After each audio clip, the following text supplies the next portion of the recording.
My name is Mark Amador. I'm a Deputy District Attorney for the San Diego County DA's office.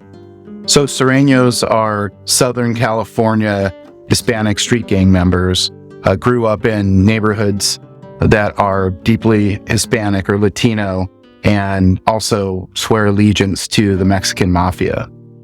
I prosecuted several Mexican Mafia gang members and prominent figures from the Mexican Mafia through the years, including indicting Jose Bat Marquez in 2002, along with 34 other affiliates and associates and other Mexican Mafia gang members.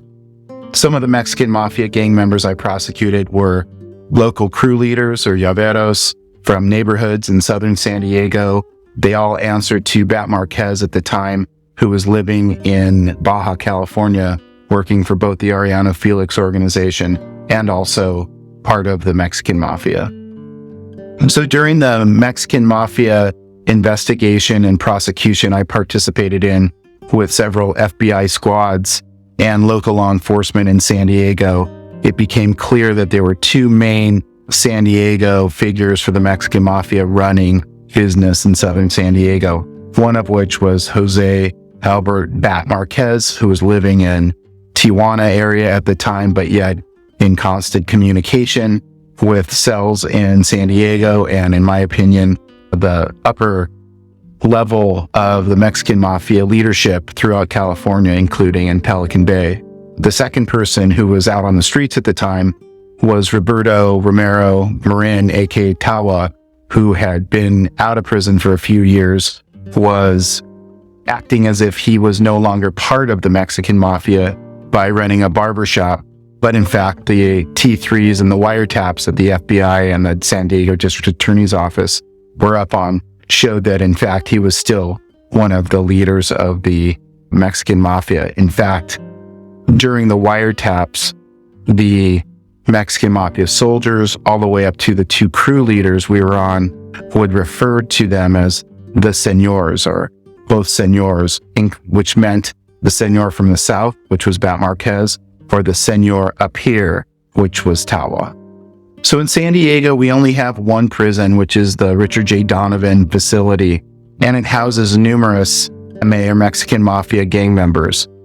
That's a problem for the community because it's very easy for local Sureños and San Diego MA figures, along with girlfriends or wives, to go down and visit with them and communicate with them so that word on the street can go out with regards to running the streets.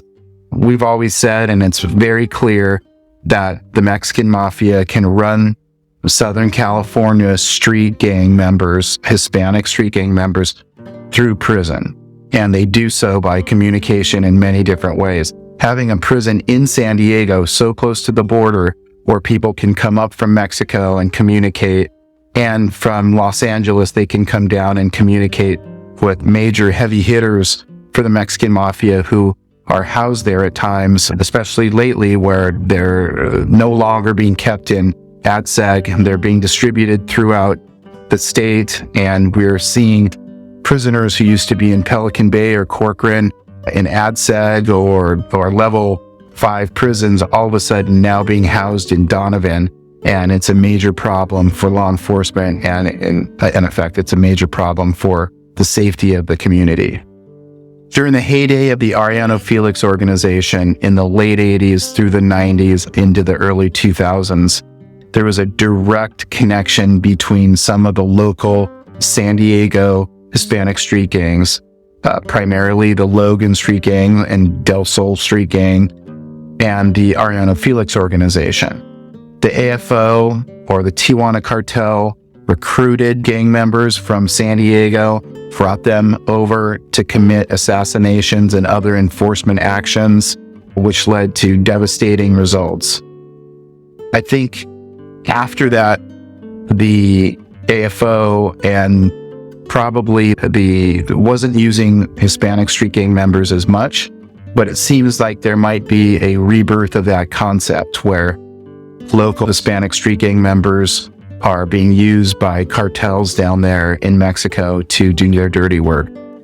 Up here, There have been, meaning San Diego, Los Angeles, Riverside, San Bernardino.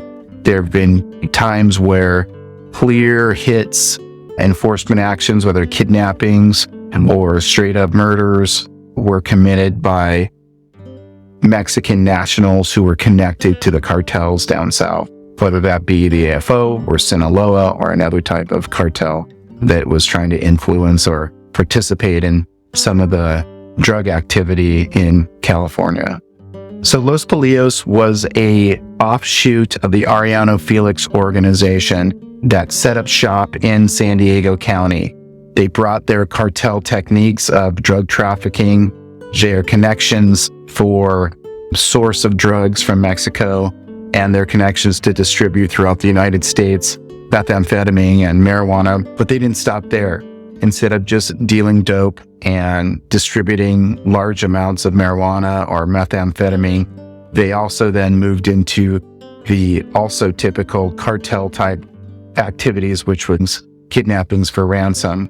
And in fact, kidnapped over 15 people in San Diego County, held them for ransom, received hundreds of thousands of dollars total, actually millions of dollars total, and either let them go or murdered them. Some of the kidnapping victims' family members paid hundreds of thousands of dollars for their release, and in what they found instead was a dead body laying in the street with cartel-style body dump techniques, messages, narco messages left on their body or around their bodies. But I think a prime example of cross-border violence or spillover violence from Mexican drug cartel, drug trafficking, and the associated violence is the Los Polillos case, where several members of the Arellano Felix organization left Baja, set up shop in San Diego, and started distributing drugs. But they didn't stop there. They then started using the typical cartel enforcement techniques and started kidnapping and holding people for ransom, murdering some of them, and dumping their bodies in public streets to send a message to others.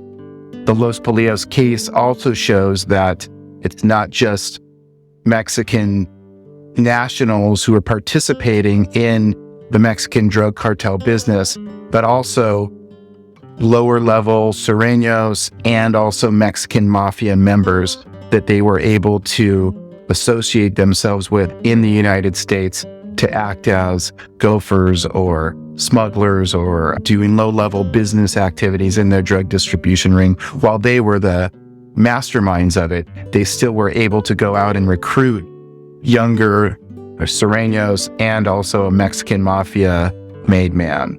So with regards to the war on drugs and the war on the border, I hate it when say we've lost the war on drugs. What were we to do if we didn't start it, if we didn't try to stop drug distribution? It's not as if the entire country has fallen apart and there's violence spread everywhere. It's still minor in comparison to what it could be. If law enforcement wasn't out there intercepting drugs, arresting drug traffickers, not drug users, drug traffickers, things would be way worse than they would be otherwise.